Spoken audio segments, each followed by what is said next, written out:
Hello everyone, it's so good to be here again. I just came back from cinema pretty late actually, which is kind of appropriate given the title of the film, Late Night with the Devil. I finally got around to seeing this film. I would have seen it day one as I usually do. It came out roughly 2-3 weeks ago, but it's only playing one cinema in Montreal, Cinema Moderne, and it has a very limited seating space. It might be like, I don't know, like 25, 30, max 50 seats. And even then, I think it's stretching it. In any case, it's the one and only place in Montreal that is playing it at very limited times, and it seems to be selling out every single night. So I literally had my tickets bought like 2 weeks ago for this one night. And I'm surprised that this is my first time going to Cinema Moderne. I mean, I did used to work at Ubisoft for quite a few years, which is literally a stone's throw away from this cinema. That aside, I was quite pleasantly surprised with the experience. It's nice and cozy, and it's kind of cute. I definitely recommend this venue, and I will certainly be going back in a very near future. But as usual, I digress. This film, Late Night with the Devil, is the latest horror phenomena in cinema today. To go over the brief synopsis of what the film is about, basically in 1977, we bear witness to this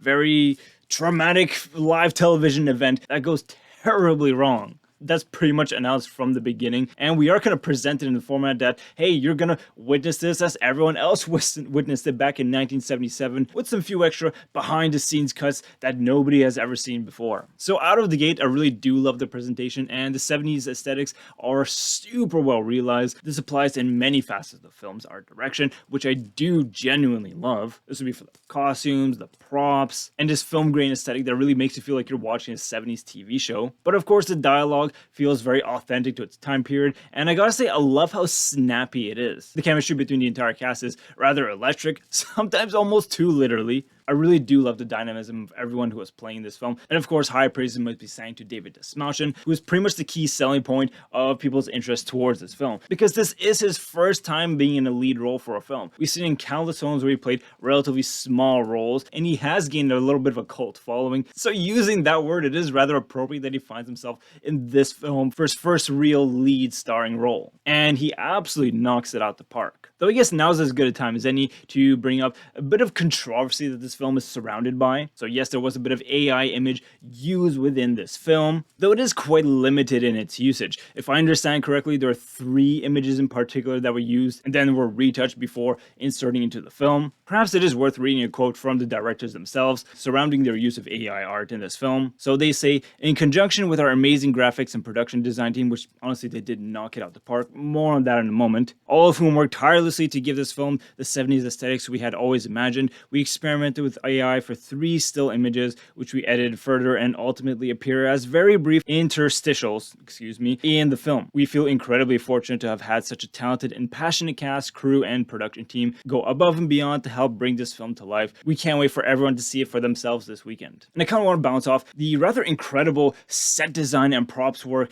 and just the overall general art direction of this film, because I don't think anyone can accuse them of being lazy in any of their work. There's clearly a lot of talent put in behind this film, and it is also worth mentioning that the budget for this film, though it's not exactly clear exactly what it is, from a quick Google search, I could ascertain that it has a rumored $2 million budget, perhaps even below that. Honestly, even if we were at 5 or even 10 million, given the power that this film has, I'd still be super impressed. So with that taken into consideration, seeing how low budget it is and how artistically vibrant and creatively expressive this film is, I think it's rather sensational. So I don't think this film should be held in the same regard as some massive Hollywood studio just looking to use AI tools to cut as many corners as humanly possible. And I do mean that in a literal sense this time. Even so, I keep my mind open to the possibility of, well, this being this goalpost that gets moved on a relatively minor scale, but then fast forward 10 years from now, God knows what that future is going to look like. These tiny little stepping stones can make a big difference. As the famous expression goes, the wings of a butterfly can cause a hurricane. I leave the door open to that.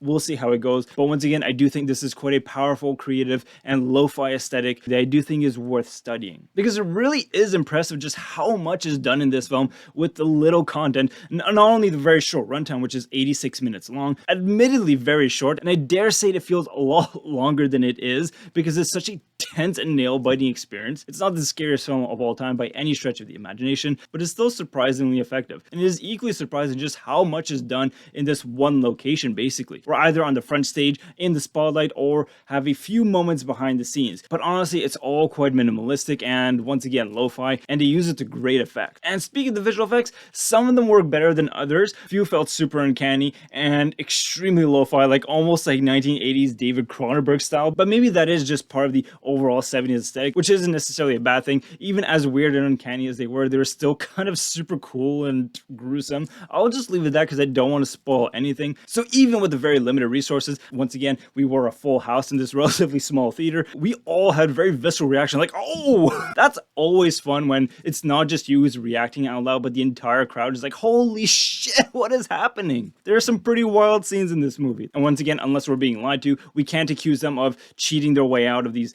pretty cool visual effects through the use of AI, because those were only used for some very minor static images, 3 of them specifically. Yeah, the creative energies in this film are just running rampant in some pretty fantastic ways. Now, perhaps the film is a little predictable. The film pretty much tells us from the start, this is all gonna go to shit. And even if the film didn't tell you that, you pretty much be able to figure that out on your own. So we pretty much can't figure out in macro lines what is going to happen, but the devil is in the details.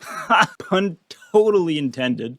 Jokes aside though, I think there's a genuinely fantastic use of sound in particular, and I love the use of lighting as well. Once again, another great resource to get around the very limited budget, which is quite a constraint, and they use it to great emotional and visual effect. So all of that on top of all the fantastic art direction and lo-fi aesthetics that I already mentioned previously. So yeah, this is a surprisingly walloping horror flick that I see myself giving easily an 8.5 out of 10, maybe even bumping it up to a 9. The ending delivers quite a pow of artistry that will probably leave you floored. It did not disappoint. Yeah, Halloween's come early this year, apparently. So for any folks in Montreal who haven't checked it out, definitely go check it out at Simon Down. It is a very cute and lovely place, and I'll definitely be going back again sometime in the future. And for everyone else in the world, well, go check it out for yourselves and make up your own minds. I imagine that might not be everyone's cup of tea, but for my part, I was very pleasantly surprised. So with all that being said, wishing you and your loved ones nothing but the best. Take care and talk to you soon. And I gotta go to bed now. It's late. The only showing was like at 9:30 p.m., which means I get home super late. Anyways,